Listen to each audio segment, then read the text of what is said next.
ओम शांति।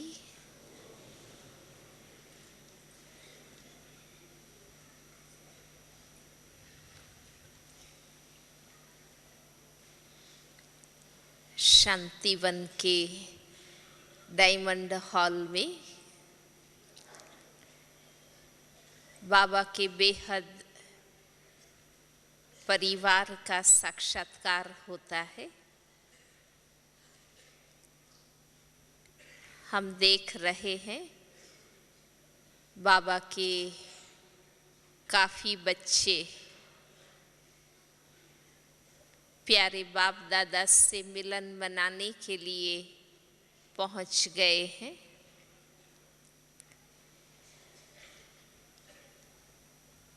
बाबा से मिलने का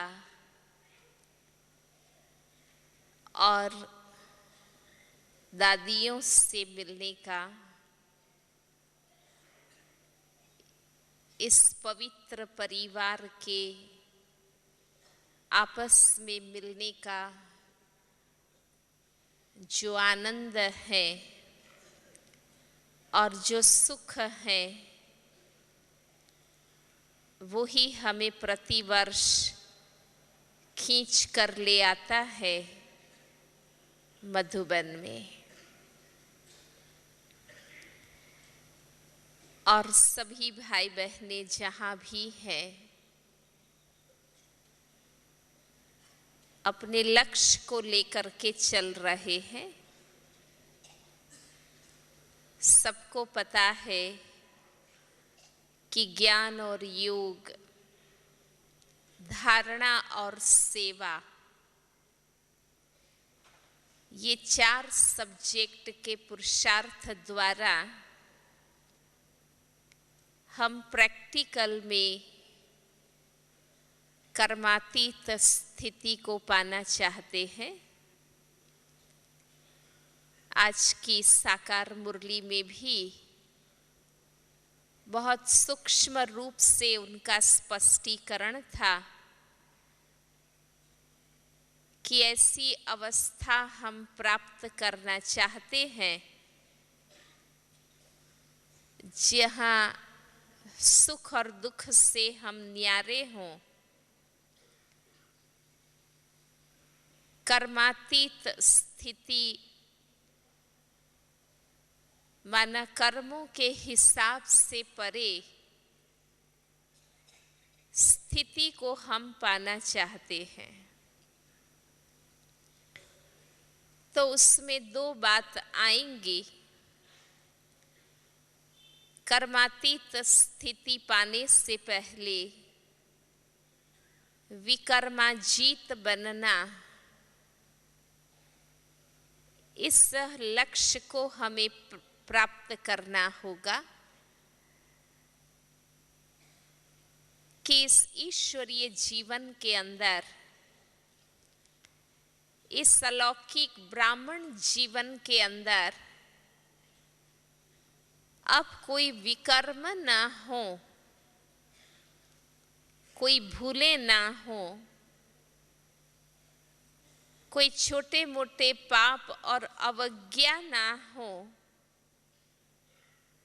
एक तो प्रैक्टिकल में हमारा ये स्वयं पर अटेंशन हो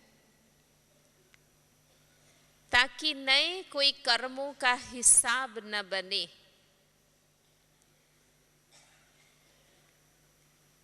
और दूसरा, जो हिसाब बने हुए हैं पूर्व जन्मों के, उसको हमें बाबा की याद की शक्ति से चुकाने हैं। एक तरफ हमारा ये पुरुषार्थ है क्योंकि टोटल ड्रामा के हिसाब से हम कहें तो संगम युग के इस अलौकिक जन्म में हमें 63 जन्मों का उधार चुकाना है और 21 जन्मों के लिए हमें जमा करना है। तो जब एक तरफ हिसाब चुकाते हैं तो नया हिसाब नहीं बनाना है, ये अटेंशन रखना है। और बना हुआ हिसाब चुकता होता जाए, ये पुरुषार्थ हमें करना है। और दूसरी तरफ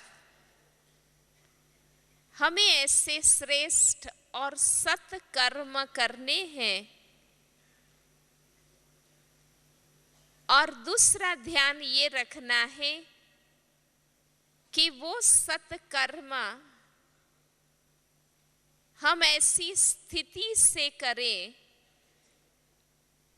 जिसका फल अभी ही खाके पूरा न करें, उस विधि से हम करें ताकि वो पूर्ण रूप से जमा हो जाए। तब तो वो प्रारब्ध बनेगा और सतयुग में हम उससे भोगेंगे। ये दो प्रकार का पुरुषार्थ और ये दो प्रकार के अटेंशन हम सबको रखने हैं। अब उस लक्ष्य और वो पुरुषार्थ करने में जो अभी हमें टॉपिक मिला है, वो कैसे हमें हेल्प करता है। बाबा की मुरली में ये शब्द आते हैं, अमानत और खयानत।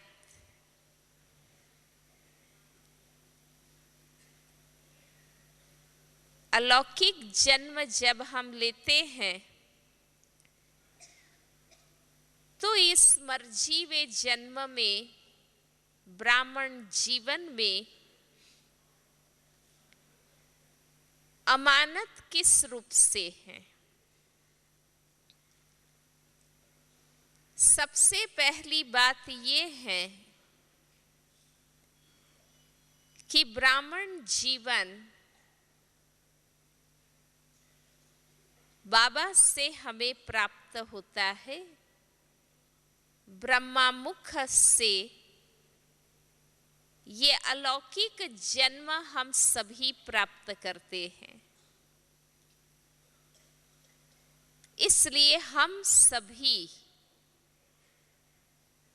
स्वयं भी बाबा की अमानत है। जैसे बच्चे माता पिता की प्रॉपर्टी है, रचना है, इस प्रकार हम सभी ब्राह्मण बच्चे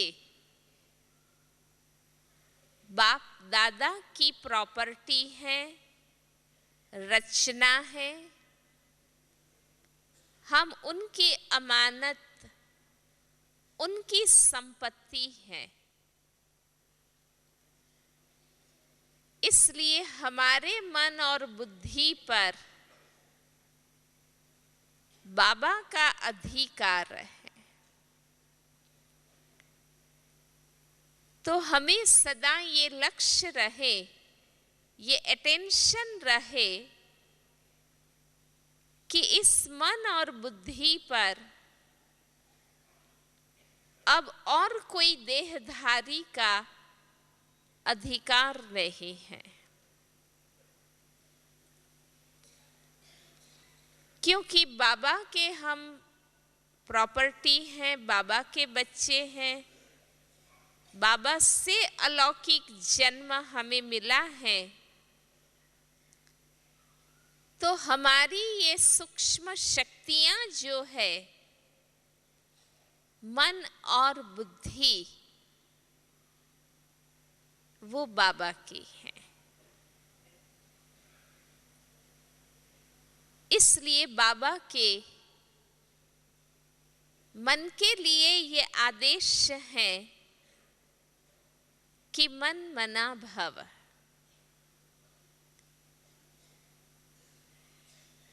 मन मना भव,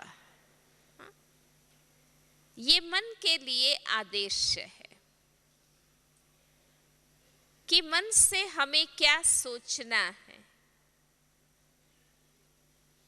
किस स्थिति में मन को हमें रखना है, कौन सी बातें मन में हमें भरनी है। मन के लिए भी ये डिसिप्लिन बाबा ने हमें सिखाई है, क्योंकि मेरा स्वयं का समर्पण या मैं खुद बाबा की हूं, ये शब्द जब हम कहते हैं तो मैं माना क्या, मैं बाबा की हूं माना, मेरे मन बुद्धि और संस्कार बाबा के हैं। इसलिए रोज मन को बाबा के प्रति समर्पण करना है। मन के लिए कहते ना कि भी वो बच्चे की तरह चंचल है, तो लौकिक में भी माताएं क्या करती हैं, बच्चे को बाप के हवाले कर देती हैं कि भाई आप थोड़ा समय इसको संभालो तो मैं घर के काम कर लूं। हाँ, माता ऐसा करती है ना, बच्चे को नला धुला के तैयार करके फिर बाप के हवाले करते हैं कि भाई इसको संभालो तो मैं थोड़ा घर का कारोबार कर लूं। तो हमें भी क्या करना है, मन को अगर हम एकाग्र और शुद्ध रखना चाहते हैं, मन के भटकने से मुक्त होना चाहते हैं, तो मन को बाप के हवाले कर देना है कि बाबा अब ये मन आपके पास में रखती हूं। तो मन उस लक्ष्मण रेखा के अंदर ही चलेगा, भटक नहीं जाएगा। हमारा बहुत स्वाभाविक उस पर संयम रहेगा। और बुद्धि के लिए बाबा ने हमें बताया है कि बुद्धि योग कहाँ लगाना है, बुद्धि के लिए कौन सी लक्ष्मण रेखा बाबा ने खींची है। तो बाबा कहते हैं कि हमें अपना बुद्धि योग या तो बाबा के प्रति, अपने घर परम धाम के प्रति, या आने वाली नई दुनिया के प्रति,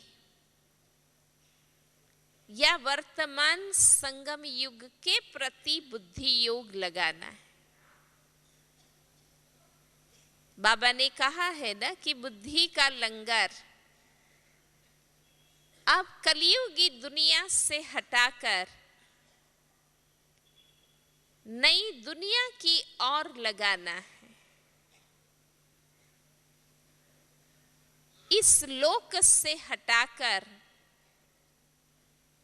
जिस परलोक या अमर लोक में हमें जाना है, अब हमें वहां बुद्धि को फोकस करना है। तो मन और बुद्धि से विचरण करने के ये क्षेत्र हमारे हैं कि या तो वो स्वचिंतन में रहे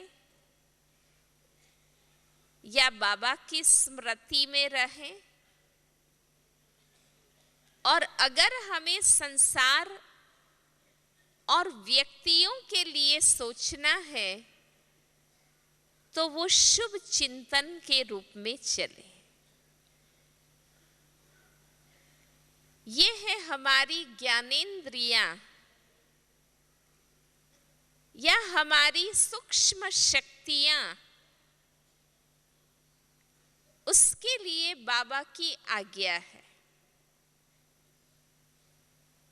क्योंकि हमने खुद को बाप के हवाले किया है। पहले ये स्लोगन आता था कि पहले जीवन काम के हवाले था, अब राम के हवाले।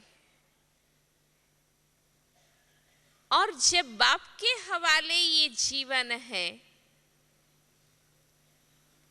तो बाबा की हमारे इस मन बुद्धि संस्कार के लिए यही आज्ञा है कि हमें इसका किस प्रकार से उपयोग करना है। अगर तूफान मनसा में आते हैं तो हम उसको समझ लें और खत्म करें। अगर मन से उन विचारों का रस हम लेते हैं तो ये हमारी डिसिप्लिन का भंग होता है। बाबा कहते हैं तूफान आना तुम्हारा दोष नहीं है, लेकिन तूफान भगाना, खत्म करना ये तुम्हारा कर्तव्य है। वहां हमें ज्ञान और योग का उपयोग करके उन विचारों के प्रभाव से मुक्त रहना। आज भी बाबा ने मुरली में बताया है कि अगर आप योगी युक्त हैं,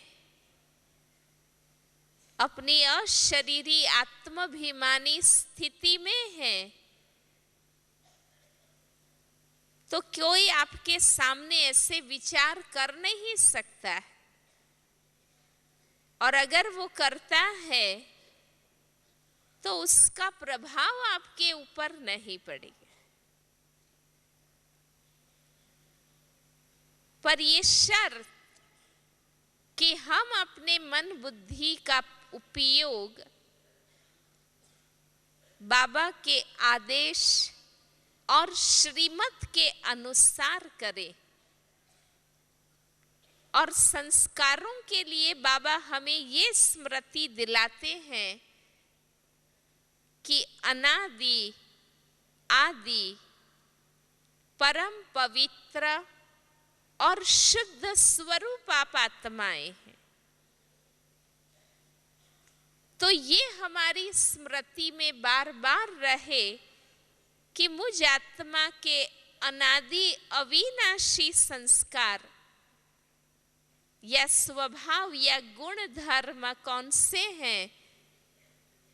आत्मा के ओरिजिनल गुणों का जो वर्णन बाबा करते हैं कि शांत स्वरूप, शुद्ध स्वरूप, ज्ञान स्वरूप, प्रेम स्वरूप, आनंद स्वरूप, सुख स्वरूप, ये हमारे अनादि गुण हैं, संस्कार। और आदि जो हैं वो हमारे देवताई संस्कार, जिसका वर्णन हम सब करते हैं दिव्य गुणों के रूप में। सर्वगुण संपन्न, 16 कला संपूर्ण, संपूर्ण निर्विकारी, ये हमारे आदि संस्कार है। तो हमें तुरंत ये समझ में आ जाएगा कि मुझे किन संस्कारों के प्रभाव में आकर के कर्म करना है। तो ये है स्वयं के बारे में कि मैं, जहां मैं शब्द हम कहते हैं क्योंकि हम स्वयं भी बाबा की अमानत है। अब ये जीवन हमें अपनी इच्छा, अपनी समझ या अपनी मत से नहीं जीना है, लेकिन अब ये जीवन सही ज्ञान जो बाबा ने दिया है, उस सही ज्ञान के अनुसार,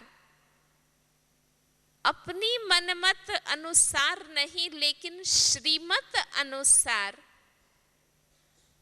और तीसरा अपनी इच्छा के अनुसार नहीं लेकिन बाबा की आज्ञा अनुसार हमें जीना है।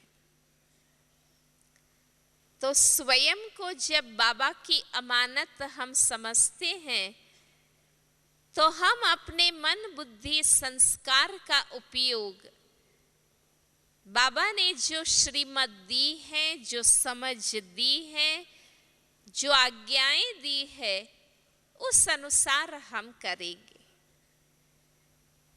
तो प्रैक्टिकल में जो गीत में भी आप सबने सुना कि हम स्वयं चिंताओं से मुक्त हो जाएंगे, हमें अपने जीवन का बोझ महसूस नहीं होगा और अंदर ही अंदर आत्मा विमल बनती जाएगी, शुद्ध बनती जाएगी। और हम अनुभव करेंगे कि इस पुराने शरीर में रहते हुए मैं आत्मा नहीं बन रही हूं। ये नव निर्माण का समय है ना। तो पुराने दुनिया में, पुराने शरीर में रहते हुए अंदर ही अंदर इस गुप्त पुरुषार्थ से हम महसूस करेंगे कि मैं आत्मा शुद्ध और नई दिव्य बन रही हूं। अब उसके बाद जब व्यावहारिक जीवन की बात हम करते हैं, तो उसमें दो चीज हमारे सामने है। एक है हमारा ईश्वरीय सेवा का जीवन और दूसरा है लौकिक जीवन। जो घर में रहते हैं या समर्पण है, हर एक लौकिक और अलौकिक दोनों परिवारों से जुड़े हुए हैं।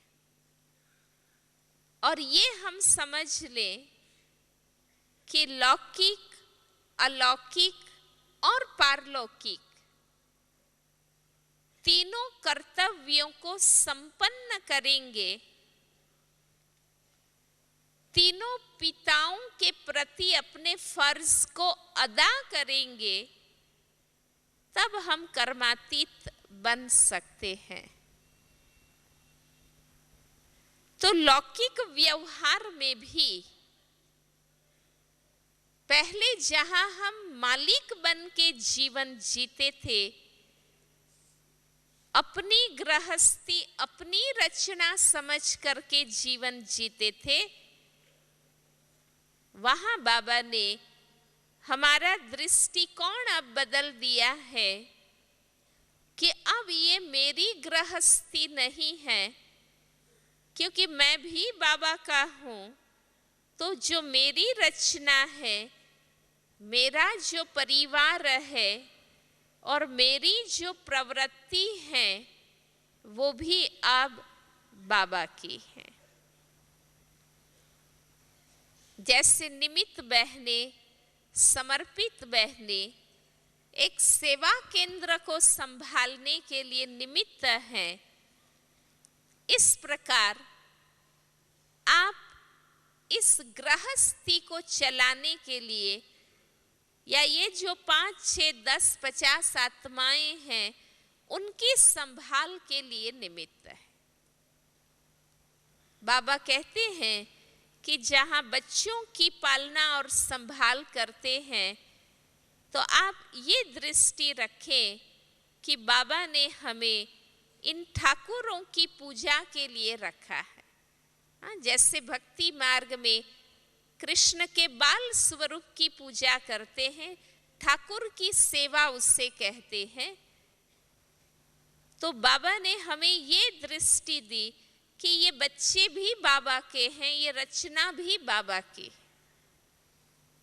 तो मालिक बनकर चलते हैं तो हम भारी हो जाते हैं, अधिकार रखते हैं और वहां हमें तकलीफ होने लगती है कि भाई मेरे बच्चे हैं, मेरा क्यों नहीं मानते, मेरी रचना है, मेरा क्यों नहीं मानते। तो बाबा कहते हैं इस अलौकिक जन्म में बाबा ने सबको क्या बनाया है? ब्रह्मा कुमार, ब्रह्मा कुमारी। इस अलौकिक जन्म में बाबा ने किसी को अधर कुमार नहीं बनाया। अलौकिक जन्म में हर कोई अपने को क्या कहलाते हैं? ब्रह्मा कुमार, ब्रह्मा कुमारी। तो पहले के संबंध का अधिकार अब इस अलौकिक जीवन में हम नहीं कर सकते। भाई पत्नी है, बच्चे हैं, लेकिन वो भी ब्रह्मा कुमारी है, ब्रह्मा कुमार है। तो आज भी जो बाबा ने कहा कि मोह की रग से याद नहीं करना है, दैहिक संबंध के अधिकार से हमें व्यवहार नहीं करना है, लेकिन बाबा ने हमें इस सेवा के लिए निमित्त बनाया है। उस अलौकिक सेवा की दृष्टि से आप सोचेंगे तो बाबा ने कहा कि वो निरसंकल्प स्थिति मानी जाएगी, उसमें कोई विकल्प की बात नहीं रहेगी। इसलिए फिर हम हल्कापन का अनुभव कर सकते हैं। बाबा ने कहा है कि अब आप अकेले नहीं हैं, बाबा इस जीवन का मालिक है। तो ये हम सबका सौभाग्य है कि अंतिम जन्म में कलयुग के अंत समय जब फाइनली हिसाब हमें चुकाने हैं और बिल्कुल फाइल क्लियर करके वापस घर जाना है, उस समय खुद बाबा हमारा साथी बन जाता है। अब तक जन्म जन्मांतर जो कर्मों के हिसाब बने वो तो माइनस प्लस होते होते वो अकाउंट में लिंगर ऑन होते जाते। भाई पिछले का इतना जमा, इतना उधार, फिर इस जन्म का माइनस प्लस हो गए, फिर वो आगे अकाउंट हमारा लिंगर ऑन होता रहा। लेकिन अब अंत के समय जबकि फाइनल हिसाब चुकाने हैं और बिल्कुल फाइल क्लियर करके हमें वापस जाना है, आप सोच सकते हैं कि वो सहज नहीं है, बहुत मुश्किल ये स्थिति है। लेकिन हम बाबा के बच्चों का ये भाग्य है कि ऐसे हिसाब किताब चुकाने की वेला पर बाबा खुद हमारा साथी बन जाता है।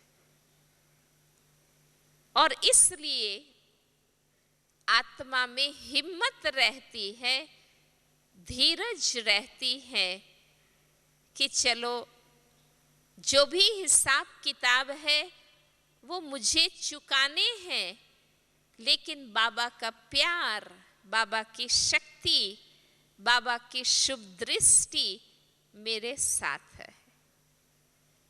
जैसे बीमारी शरीर की आती है, लेकिन जब हमें अपने संबंधियों का प्यार, सहयोग और सुविधाएं मिलती है, तो वो हिसाब व्यक्ति को ही चुकाने और भोगने होते हैं, लेकिन फिर भी एक आथत मिल जाती है। इसी प्रकार जब हमें अपने कर्मिक अकाउंट को चुकाना है, तो सदा ये हमें स्मृति में रहे कि अब मैं अकेली नहीं हूं, बाबा मेरा साथी है। तो बाबा की याद, बाबा का साथ, बाबा का प्यार आत्मा को मदद करता है उन हिसाब को चुकाने में। इसलिए बाबा कहते हैं कि ये बोझ मुझे दे दो,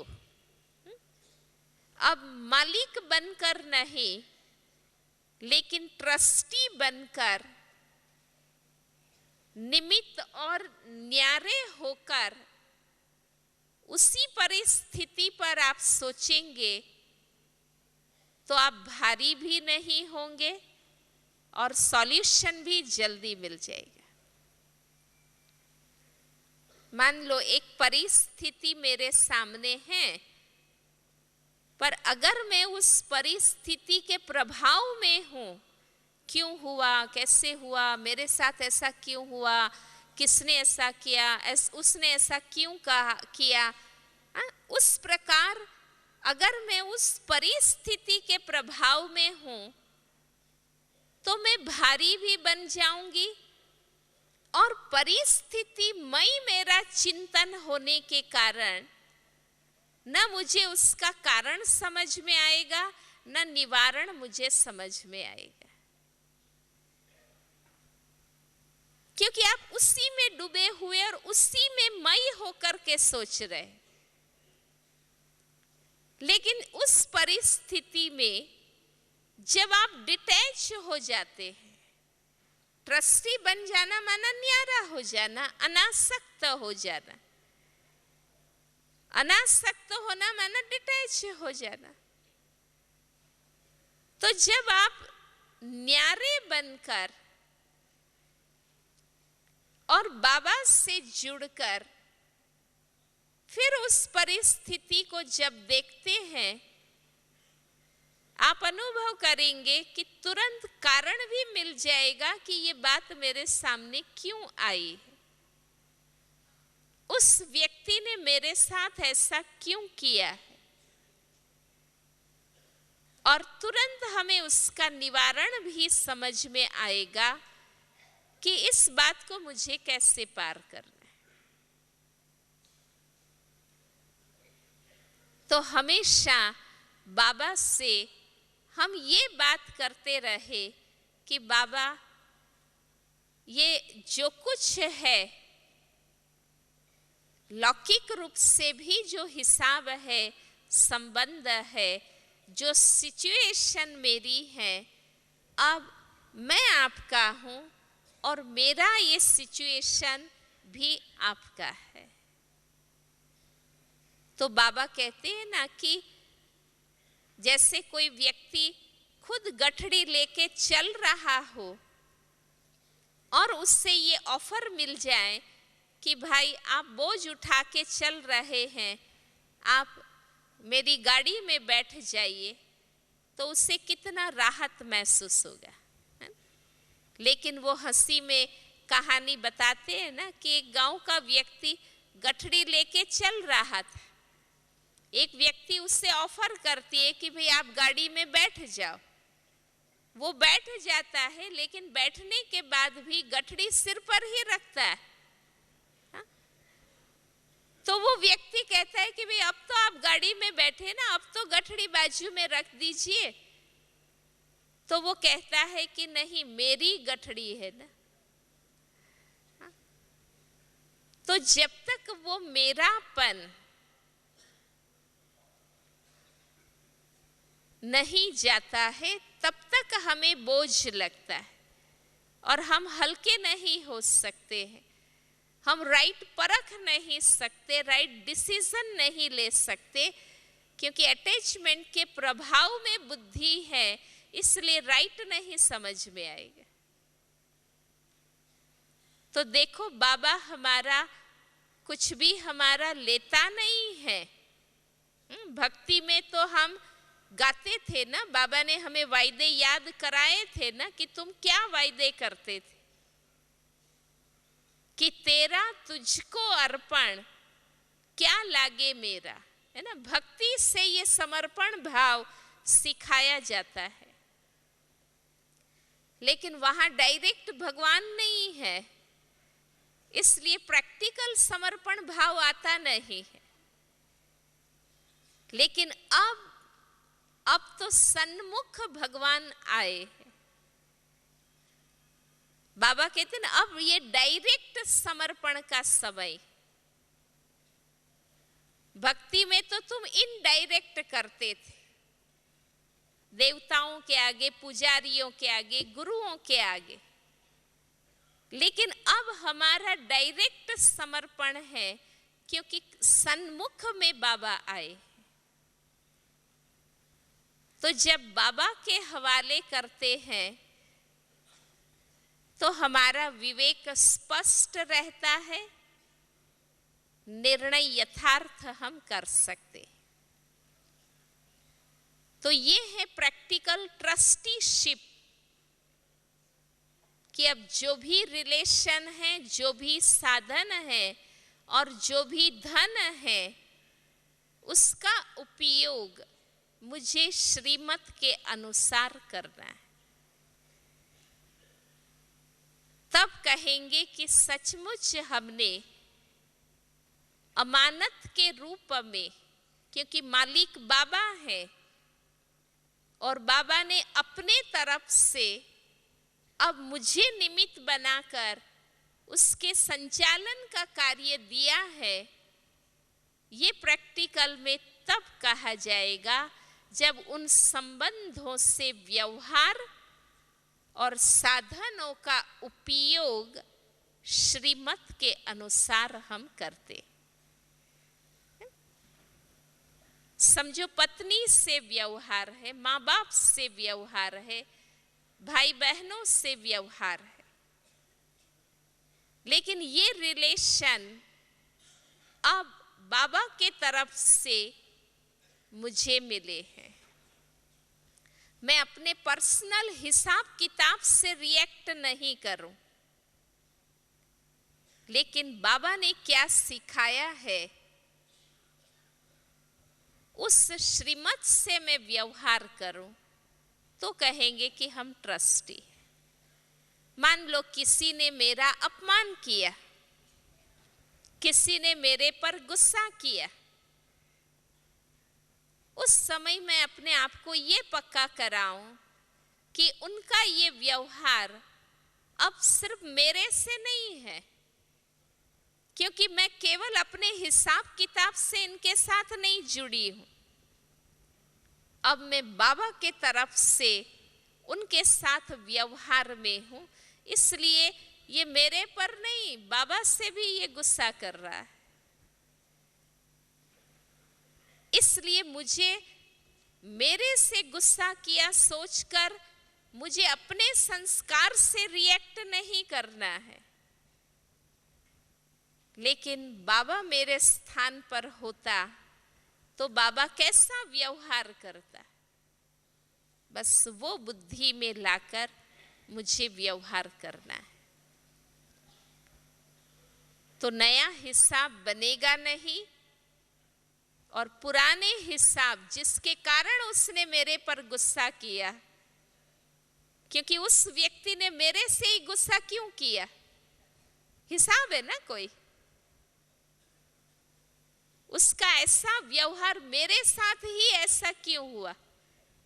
जरूर मेरा कोई कर्मिक अकाउंट है, लेकिन मैं उसको रिएक्ट नहीं करती हूं और बाबा की श्रीमत अनुसार व्यवहार करती हूं, तो पुराना हिसाब चुकता हुआ और नया बना भी नहीं। थोड़ा सा हिम्मत, धीरज अपने में रखना होता है, पर आप अनुभव करेंगे कि बहुत हल्के आप होते जाएंगे और कोई भी व्यक्ति का कैसा भी व्यवहार आपकी स्थिति को बिगाड़ नहीं सकेगा, आपको डिस्टर्ब नहीं कर सकेगा, क्योंकि आपको अंदर से पक्का है कि अब मैं अपने तरफ से, अपने कर्मिक अकाउंट से इनके साथ नहीं हूं, मैं अब बाबा के तरफ से। तो लौकिक संबंध और लौकिक प्रवृत्ति में रहते हुए अगर हम ट्रस्टी बनकर, बाबा के प्रतिनिधि बनकर चलते हैं बाबा की आज्ञा अनुसार, तो वो प्रवृत्ति और वो संबंध भी हमें बांध नहीं सकेंगे और आप अंदर से मुक्त होते जा रहे हैं। उसकी निशानी ये है कि उसका कैसा भी व्यवहार, उसमें आई हुई कैसी भी परिस्थिति आपको दुखी नहीं कर सकेगी, डिस्टर्ब नहीं कर सकेगी। और दूसरी बात, हमारे सामने व्यवहार की आत्माओं के साथ जुड़ने का दूसरा जो क्षेत्र है वो है अलौकिक जीवन, अलौकिक सेवा के संबंध, अलौकिक परिवार के संबंध। तो अलौकिक परिवार में भी और अलौकिक सेवा के क्षेत्र में भी हमें हमारे मूल लक्ष्य याद रहे कि बाबा ने हमें इस परिवार से क्यों जोड़ा है, बाबा का उद्देश्य क्या है। बाबा ने ये ईश्वरीय परिवार जो जहां है, जिस सेंटर में है, जिस पाठशाला में है, जिस क्लास में है, जो जहां जहां है, हर एक को बाबा ने अलौकिक परिवार दिया। तो ये अलौकिक संगठन किस लिए बाबा ने बना के दिया है, मूल लक्ष्य याद करो। आपस में जुड़ने के लिए नहीं दिया है। कई बार हम क्या करते हैं, बाबा के कारण हम एक दो के परिचय में, एक दो के संबंध संपर्क में आए, लेकिन कई बार बाबा एक तरफ किनारे हो जाता है, हम ही आपस में जुड़ जाते हैं और एक दो के साथ अलौकिक संबंध के बजाय लौकिक टाइप के संबंध ज्यादा हो जाते हैं।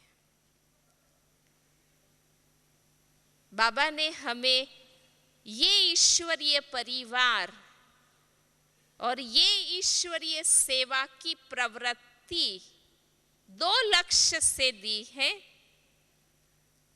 एक तो हमें आपस में मिलकर एक दो को सावधान कर अपनी उन्नति का प्रबंध करना है और अपने आप को संपूर्ण बनाना है। इसलिए बाबा कहते हैं कि आपस में जब मिलते हो तो ज्ञान और योग की रूरिहान करो। अगर हम तेरी मेरी, इस ज्ञानी की, उस ज्ञानी की, इस टीचर की, उस टीचर की, इस सेंटर की, उस सेंटर की बातें करते हैं, इसका अर्थ यही हुआ कि हमने इस अलौकिक को भी लौकिक बना दिया है। हम भूल गए हैं कि बाबा ने हमें किस लिए जोड़ा है। तो ये रोज पक्का करो कि एक तो हम आपस में मिले हैं बाबा से मिलने के कारण। अगर मैं व्यक्तिगत बाबा से जुड़ी हुई ना हूं तो मेरा किसी से भी संबंध का कोई सवाल ही नहीं है। मैं बाबा से जुड़ी हूं, इसलिए इतने बड़े परिवार से जुड़ी हूं। तो मैं अपने मूल कनेक्शन को ना भूलूं। और दूसरा, बाबा कहते हैं कि बाबा ने आपस में इसलिए संगठन बना के दिया है ताकि हम सावधान रहें, एक दो को जगाते रहें, उन्नति का साधन बनाते रहें और अपने परफेक्शन को प्राप्त करते रहें। बस इसके अलावा हमारा और कोई रिश्ता नहीं। न पैसे की लेन देन, न संबंधों की लेन देन, ना एक दो की बातों में इंटरफियर करना। और दूसरा लक्ष्य इसलिए बाबा ने हमें इकट्ठा किया है कि हमें मिल करके बाबा का जो कार्य है विश्व कल्याण का, उसको कंप्लीट करना है। एक अकेला सारे विश्व का कल्याण नहीं कर सकता है। सारे विश्व की आत्माओं को संदेश देना है, बाबा से जोड़ना है। ये विश्व सेवा का कार्य हम तभी कंप्लीट कर सकेंगे जब हम सब मिलके अपना तन मन धन और मन वचन कर्म लगाएंगे। तो हमें मिलके या तो सेवा करनी है या मिलके पुरुषार्थ करना है, बस और नहीं। तो हम इस अलौकिक संबंध, अलौकिक परिवार, अलौकिक सेवा में हम ट्रस्टी निमित्त भाव से चल सकेंगे। लौकिकता नहीं आएगी और हम वफादार माने जाएंगे कि बाबा ने जिस उद्देश्य से हमें ये साथ दिया और सेवा दी, उसका सही उपयोग हमने किया। और तीसरी बात, प्रैक्टिकल ट्रस्टीशिप में एक लौकिक की बात हुई, अलौकिक परिवार और सेवा की बात हुई, और तीसरी कि बाबा के बनने के बाद जो कुछ अच्छाइयाँ हमारे में आई हैं, जो विशेषताएं हमारे में आई हैं, जो कुछ हमने अच्छे अच्छे कार्य किए हैं, उसमें हमें अभिमान न आ जाए, क्योंकि जहां अभिमान आ गया वहां हमारा प्रोग्रेस रुक जाता है। बाबा कहते जिस गुण, जिस कला, जिस विशेषता का अभिमान आता है वो गुण अवगुण हो जाता है।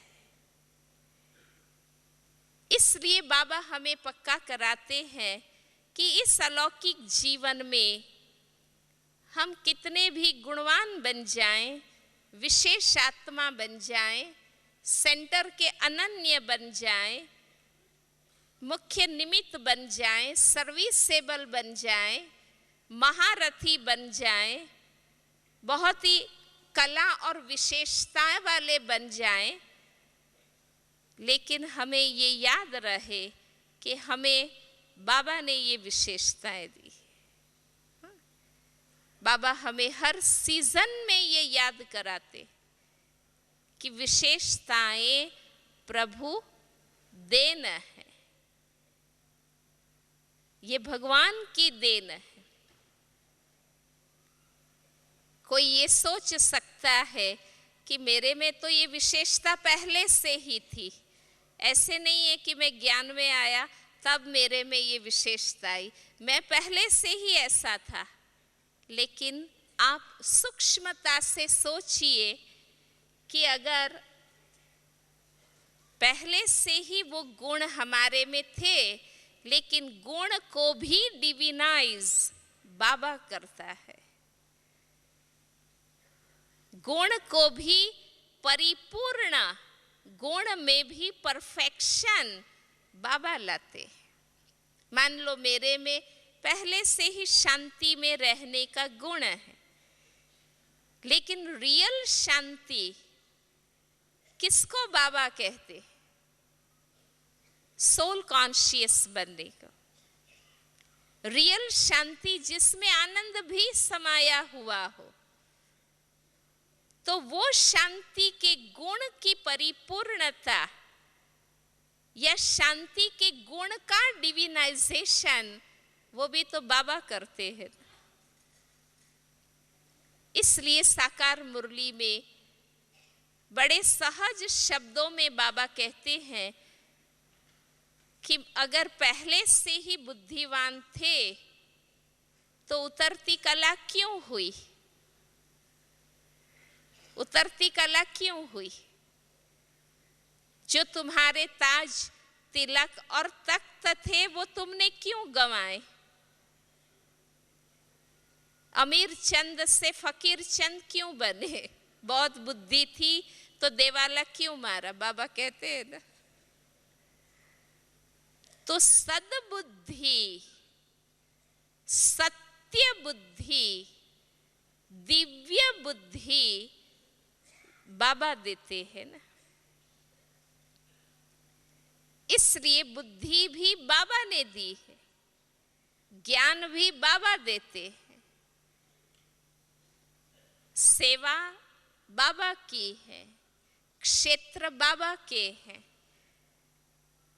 और वो दिव्य बुद्धि प्राप्त होने के बाद, वो सद्ज्ञान प्राप्त होने के बाद हमारे में ये विशेषताएं और ये गुण और शक्तियों के सही उपयोग की बुद्धि आती है। इसलिए अगर इस अलौकिक जीवन में हमने मान लो बहुत कुछ अच्छा किया है और अच्छे हम स्वयं बने हैं, लेकिन वो भी बनाने वाला बाबा है। क्योंकि बाबा अगर इतना कांस्टेंट हमें ज्ञान नहीं देता, जगाता नहीं, प्यार नहीं देता, इतना परिवार नहीं देता, पालना नहीं देता, तो हम कहाँ बन सकते थे? तो कितने भी हम ऊंचे उठ जाएं, अनन्य बन जाएं, महारथी हो जाएं, तो भी हमें अभिमान नहीं आएगा और बुद्धि सदा बाबा के आगे समर्पित रहेगी।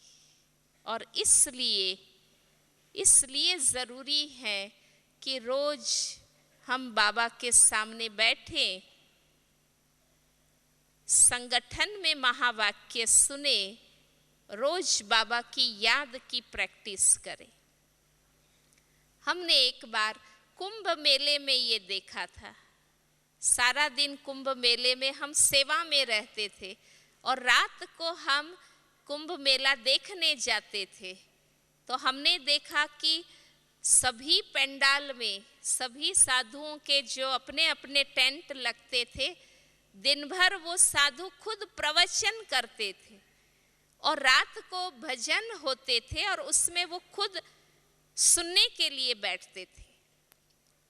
तो एक संत अपने विद्यालय के समीप थे, तो हमने उनसे पूछा कि सारा दिन तो आप खुद भाषण करते हैं और अभी आप खुद भजन सुनने बैठे हैं।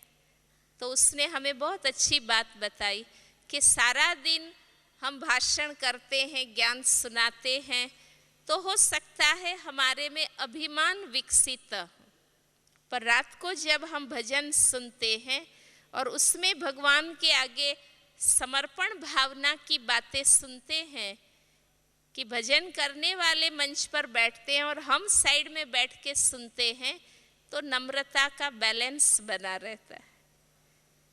तो बाबा भी हमें क्यों कहते हैं कि अंत तक ज्ञानामृत पीना है, रोज बाबा के सामने जाके बैठना है, याद का अभ्यास करना है, ताकि समर्पण बाबा के प्रति बना रहे और निमित्त बनकर के भी हम जो सेवा करते हैं उससे हमारे में सूक्ष्म अभिमान विकसित ना। कई बार बहुत रॉयल रूप से हम खुद अपनी सेवा का वर्णन करते हैं और तो उसमें भी, क्योंकि समझो हम ज्ञान दान देते हैं, सेवा का रिटर्न हमें मिलता है, क्योंकि बाबा निराकार है, गुप्त है। प्रैक्टिकल में हम निमित्त बनते हैं ज्ञान दान के लिए, सेवा करने के लिए, और उस सेवा के रिटर्न में हमें महिमा मिलती है, मान मिलता है, विशेष स्थान मिलता है, हमारी शान होती है।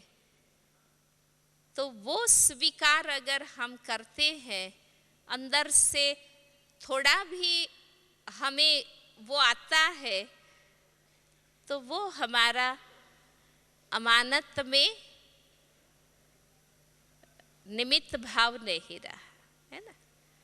इसलिए बाबा के महावाक्य हमें रोज साफ करते हैं, रोज ठीक करते हैं, ताकि जो लौकिक अलौकिक जीवन की जो भी अमानत है, चाहे धन, साधन, स्थान के रूप में, चाहे व्यक्तियों के रूप में, परिवार के रूप में, दोनों रूप में जो अमानत है, उसमें मैंपन नहीं आए, मेरापन नहीं आए। हम भी न्यारे रहे, हल्के रहें और उड़ते जाएं, ये तब हो सकता है। ओम शांति।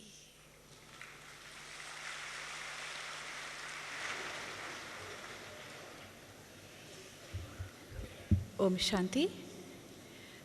किस किस प्रकार से सूक्ष्म रूप में अमानत में ख्यानत आती है, उस पर बड़ा महीनतापूर्वक आपने समझाया, ताकि हम अपने हर संकल्प पर, हर कर्म पर, बोल पर ध्यान रख सके, अटेंशन रख सके। इतने सुंदर मार्गदर्शन के लिए हम सबकी तरफ से आदरणीय गीता बहन जी को बहुत बहुत धन्यवाद। एक हाथ की ताली बजाकर हम अपने दिल के शुक्रिया अदा करेंगे। बहुत बहुत शुक्रिया।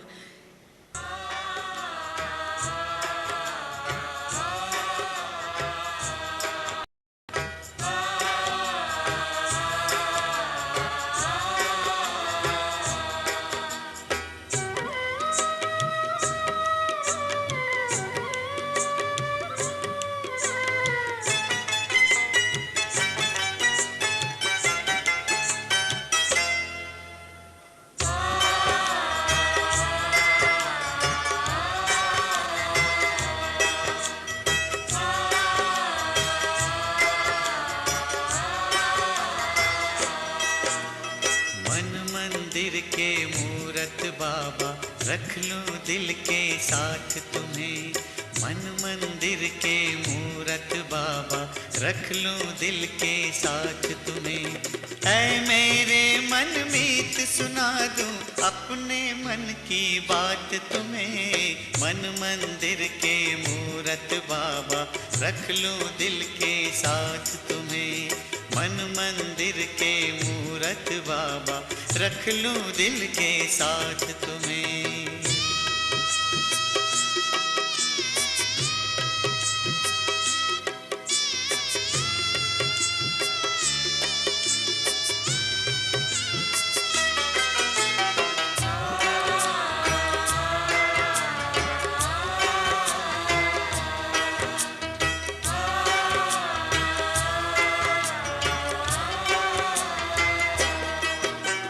जब से देखा रूप रूहानी और नहीं कुछ भाए, दिल से निकले बाबा बाबा, प्यार है इतना पाए।